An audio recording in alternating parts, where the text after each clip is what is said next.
Assalamualaikum warahmatullahi wabarakatuh. Hari ini kita lanjutkan lagi materi berikutnya, dan di pertemuan 9 ini kita akan belajar tentang tebal isolasi kritis. Untuk tujuan pembelajarannya, setelah menyelesaikan pertemuan ini, mahasiswa mampu menghitung tebal isolasi kritis pada silinder dan juga bola.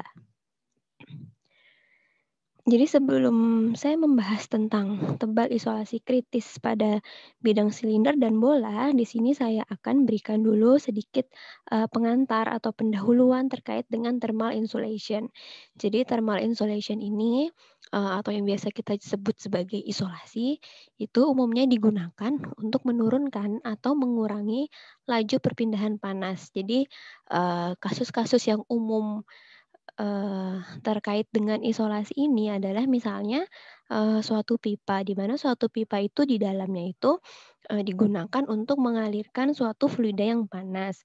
Nah, di permukaan pipanya itu, sering dilapisi oleh lapisan insulasi atau sering diisolasi, yang di mana tujuannya itu adalah untuk mengurangi jumlah panas yang hilang. Jadi karena di sini tujuannya kita mau, meminimalisir jumlah panas yang hilang ke lingkungan, jadi, dilakukan isolasi pada pipa tersebut.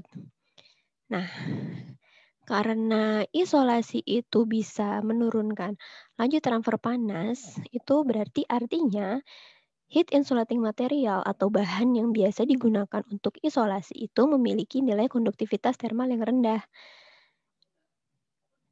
Kalau misalnya pada bidang datar, penambahan lapisan insulasi atau penambahan lapisan isolasi itu selalu menurunkan laju perpindahan panas, di mana semakin tebal isolasinya, maka, laju perpindahan panasnya juga semakin berkurang atau semakin rendah.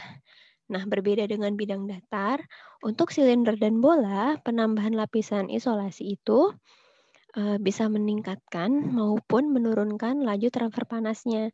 Jadi nanti di sini akan saya bahas lebih dalam dan ini juga mengapa yang kita bahas di pertemuan 9 ini hanya silinder dan bola karena kalau di bidang datar kita sudah tahu bahwa penambahan isolasi itu pasti akan menurunkan laju perpindahan panas. Sementara silinder dan bola ini agak sedikit berbeda jadi kita, bahas lebih mendalam di materi pertemuan 9 ini. Pertama kita akan membahas dulu silinder terisolasi. Jadi untuk ilustrasinya, ada sebuah silinder di mana sekelilingnya tuh dilapisi dengan isolasi. Nah, untuk silinder di sini kita bisa membayangkan pipa ya, mudahnya itu adalah pipa. Jadi bayangkan ada sebuah pipa di mana sekelilingnya itu dilapisi dengan bahan isolasi, kemudian suhu dinding dalam isolasi adalah TI, sementara dinding luarnya terkena konveksi dari lingkungan yang di mana suhu lingkungan itu adalah TS. Jadi di sini untuk skema sederhananya, kalian bisa lihat pada gambar satu, misalnya ini sebuah pipa atau sebuah silinder yang di sini, ini adalah pipanya, ini bagian dalam pipanya yang di sini, kemudian yang warna abu-abu muda ini adalah lapisan isolasinya. Jadi ini ada sebuah pipa, kemudian dilapisi dengan isolasi, dengan ketebalannya yang ini, begitu. Nah, kemudian di sini dikatakan bahwa suhu dinding dalam isolasi adalah TI.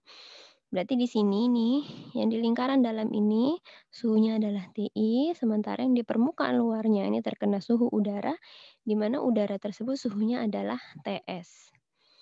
Kemudian untuk analogi listriknya di sini kita bisa katakan bahwa perpindahan panas yang terjadi dari dinding bagian dalam ini menuju ke udara di luar adalah perpindahan panas konduksi di sebelah sini. Kemudian dari permukaan luar ke udara itu perpindahan panas konveksi. Jadi di sini ada RK dan ada RH, di mana RK ini adalah konduksi dan RH ini adalah konveksi. Kemudian kita langsung, masuk ke persamaan perpindahan panas untuk silinder terisolasi. Nah, persamaan ini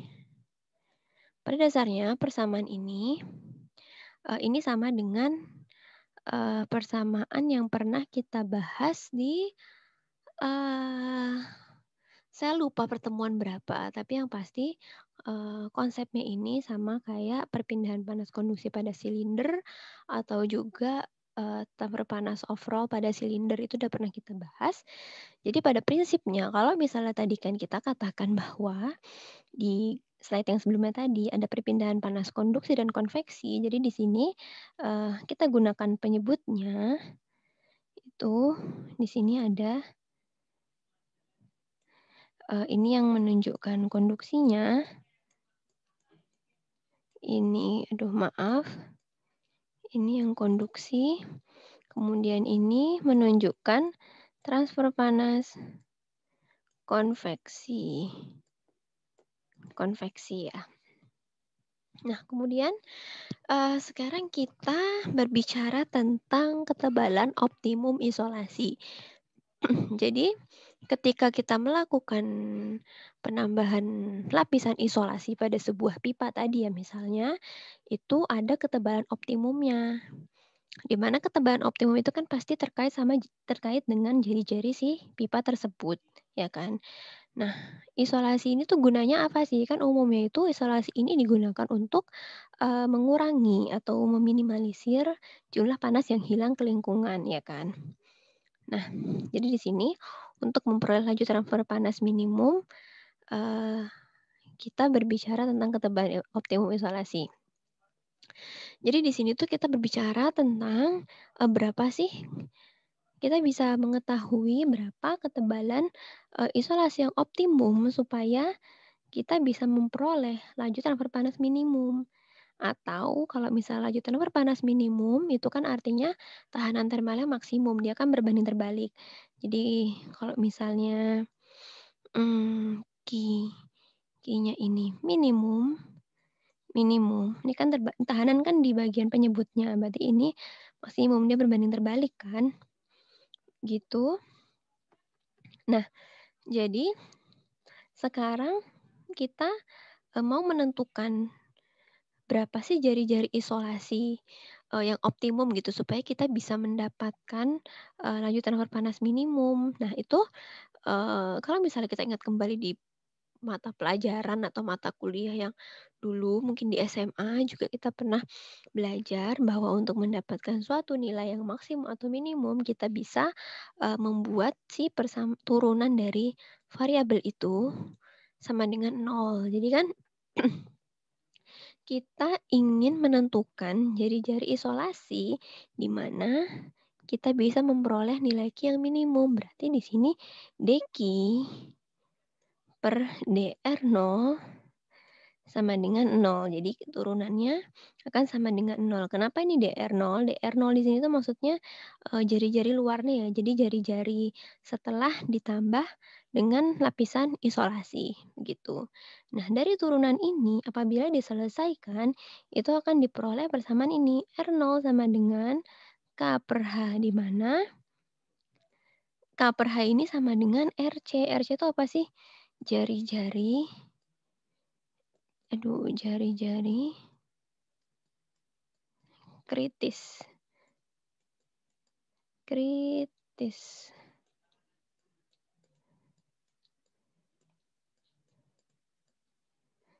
Nah, RC-nya ada jari-jari kritis. Jadi, eee, si RC ini atau K per H itu menunjukkan jari-jari di mana kita bisa menentukan nilai Q-nya tuh minimum.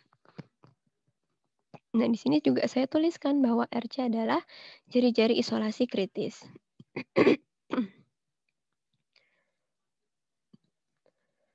Berikutnya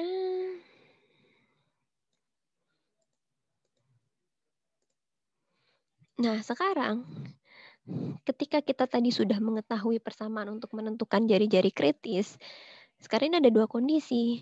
Si jari-jari kritis atau RC itu bisa lebih besar dari R0, bisa juga lebih kecil.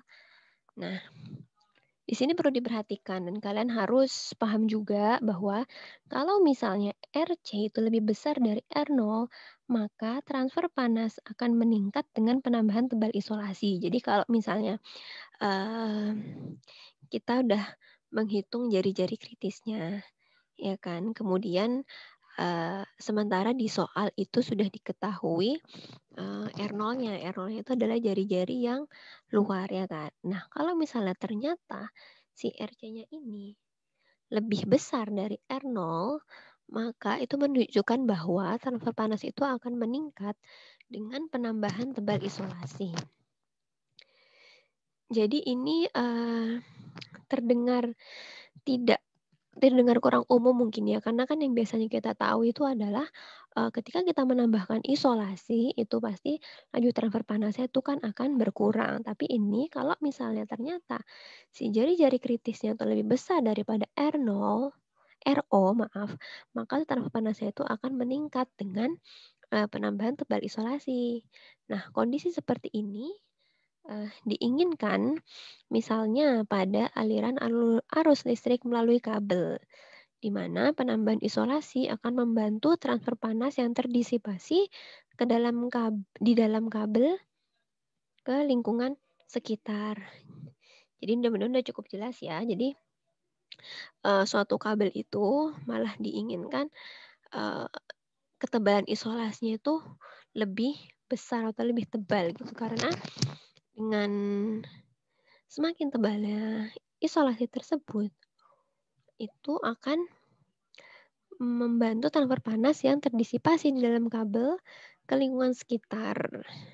Tuh, jadi panas yang terdisipasi itu akan lebih besar gitu. Sekarang kita bicara tentang RC yang lebih kecil dari RO. Di sini kalau misalnya kita menghitung si jari-jari kritis isolasinya itu ternyata lebih kecil daripada jari-jari luarnya, maka ini transfer panas akan menurun dengan penambahan tebal isolasi. Nah, ini berbanding terbalik dengan yang pernyataan pertama tadi. Nah, kalau misalnya kondisi di mana RC kurang dari R0, itu diinginkan misalnya pada aliran steam di dalam pipa, di mana penambahan isolasi dilakukan untuk mengurangi panas yang hilang ke lingkungan. Nah, untuk kasus yang kedua ini mungkin terdengar lebih umum. Jadi biasanya kalau misalnya kita punya pipa yang dalamnya ada fluida panas, itu bagian luar itu diisolasi dengan tujuan untuk mengurangi atau minimalisir panas yang hilang ke lingkungan. Jadi menjaga supaya panas fluida di dalam pipa itu tetap terjaga gitu. Tadi setelah kita berbicara tentang silinder terisolasi, sekarang kita masuk ke bola terisolasi. Jadi untuk ilustrasinya, misalnya ada sebuah bola yang sekelilingnya dilapisi dengan isolasi, kemudian suhu dinding dalam isolasi adalah TI, sementara dinding luarnya terkena konveksi dari lingkungan yang suhunya TS.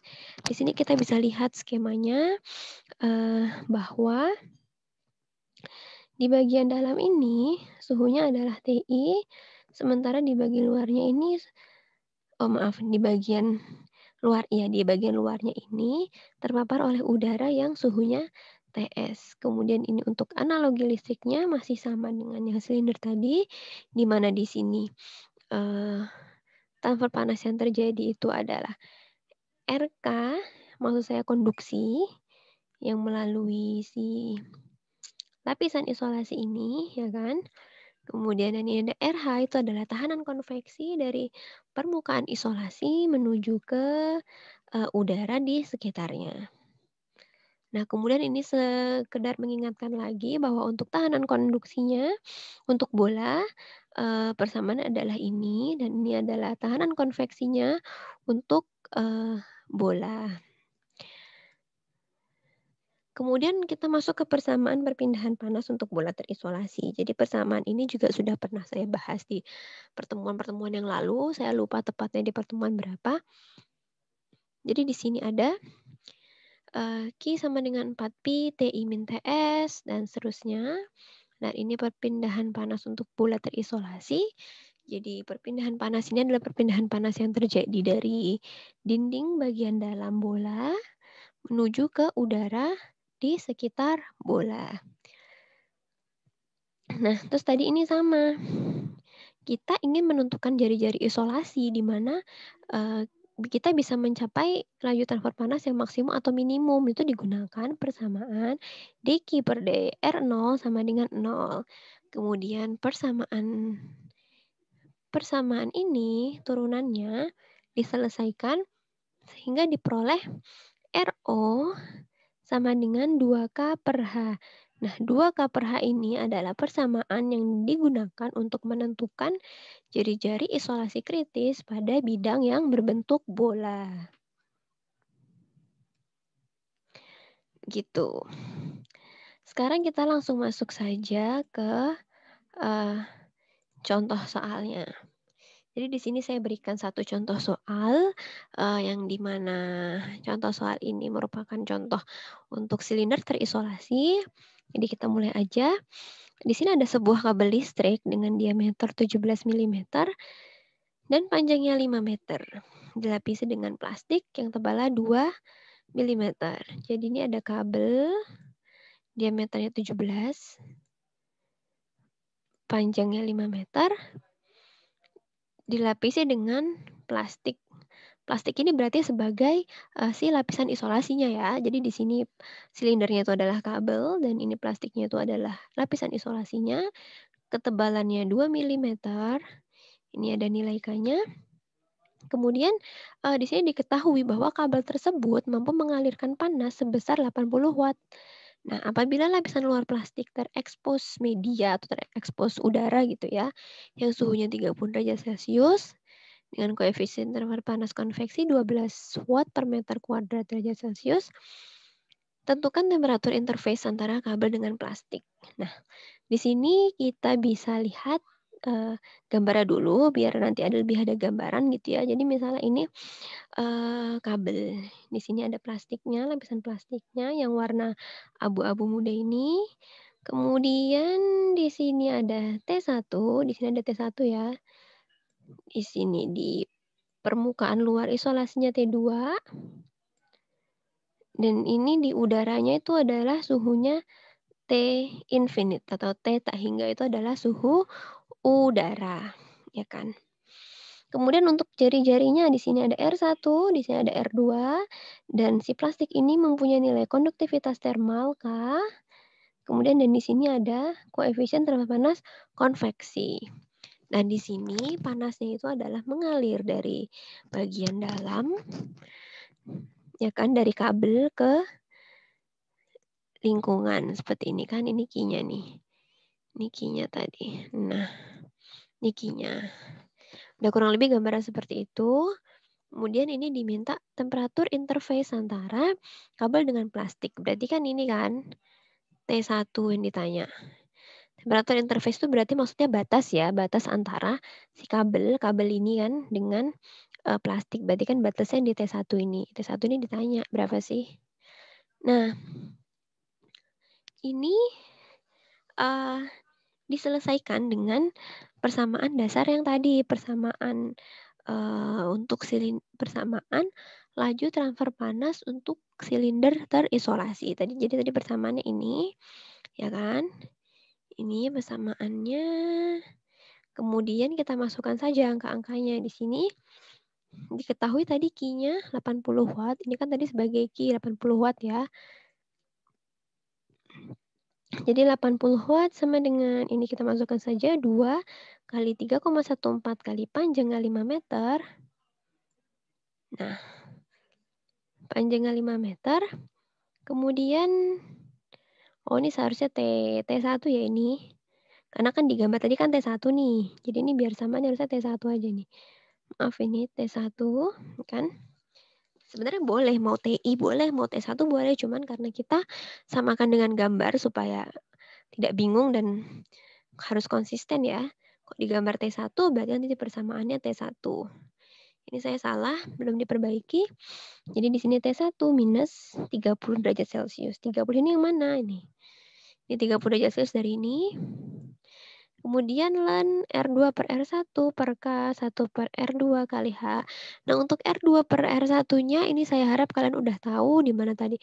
Kan kalau R1 itu kan sama dengan tadi ini 17 mm dibagi 2, ya kan?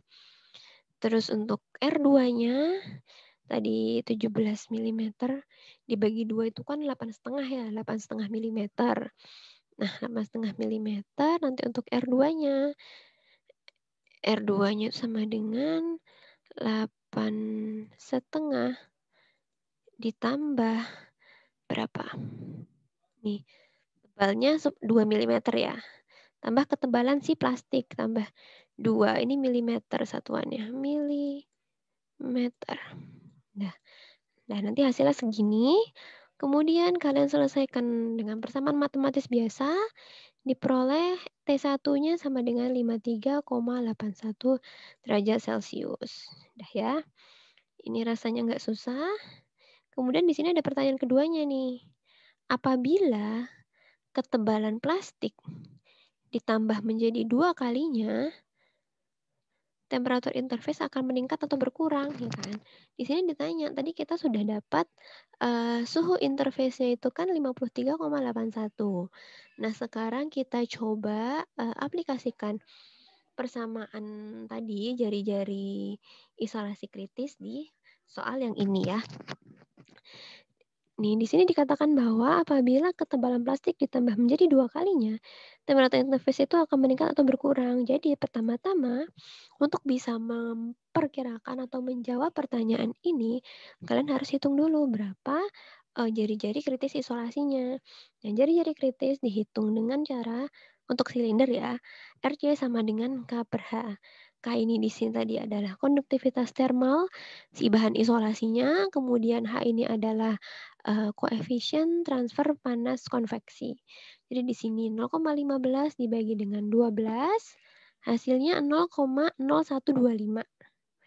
Nah, lalu setelah kita mendapatkan nilai RC ini, kita bandingkan dengan R2 yang diketahui di soal. Tadi kan setelah kita hitung, itu R2-nya itu adalah berapa? Nih. Ini R2-nya yang ini nih, 0,0105. R2-nya 0,0105, kemudian RC-nya itu tadi ternyata 0,0125. Berarti kan RC lebih besar dari R2 kan? Artinya apa? Tadi sudah kita bahas, kalau misalnya ternyata RC itu lebih besar dari R2 atau lebih besar dari RO, maka itu artinya adalah ketika kita menambahkan ketebalan isolasi, maka laju transfer panasnya itu akan meningkat. Nah, jadi di sini kita bisa ketahui bahwa tadi kan di soal ditanyakan kan, apabila ketebalan plastik ditambah menjadi 2 kalinya, berarti dari sini apabila ketebalan isolasi plastik. Kita lanjutkan lagi, jadi tadi setelah kita tahu bahwa RC-nya lebih besar dari R2, itu kan artinya, ketika kita menambahkan ketebalan isolasi, maka laju transfer panasnya akan meningkat. Nah, di sini, kalau misalnya laju transfer panas meningkat, kita lihat di persamaan ini aja ya. Nih, kan ini yang ditanya adalah bagaimana dengan temperatur interface-nya kan, bagaimana dengan T1-nya, apakah meningkat atau berkurang. Jadi kan tadi, setelah kita tahu RC-nya ternyata lebih besar daripada R2, berarti itu kan artinya kalau misalnya ketebalan plastiknya ditambah, berarti kan otomatis Q-nya ini kan meningkat, ya kan. Berarti karena Q ini dia berbanding lurus dengan T1, berarti ini otomatis si suhu interface-nya ini juga akan meningkat. Gitu. Jadi, di sini saya tulis bahwa suhu interface antara kabel dengan plastik juga akan meningkat, dengan adanya penambahan tebal isolasi. Jadi, kurang lebih, itulah aplikasi dari, persamaan jari-jari kritis isolasi tadi. Kita bisa memperkirakan kalau misalnya ketebalan isolasi itu ditambah, itu apakah bagaimana pengaruhnya terhadap laju transfer panasnya. Jadi kurang lebih penggunaannya seperti itu. Nah, untuk latihannya nanti, insya Allah akan menyusul. Jadi mudah-mudahan apa yang saya sampaikan ini, bisa dipahami dengan baik. Kalau misalnya ada yang ingin ditanyakan silahkan sampaikan dalam forum diskusi. Nah, untuk pertemuan 9 ini saya rasa cukup, itu saja materinya.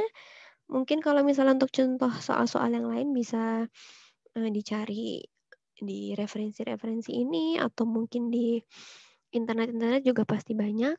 Jadi sekian saja dari saya. Wassalamualaikum warahmatullahi wabarakatuh.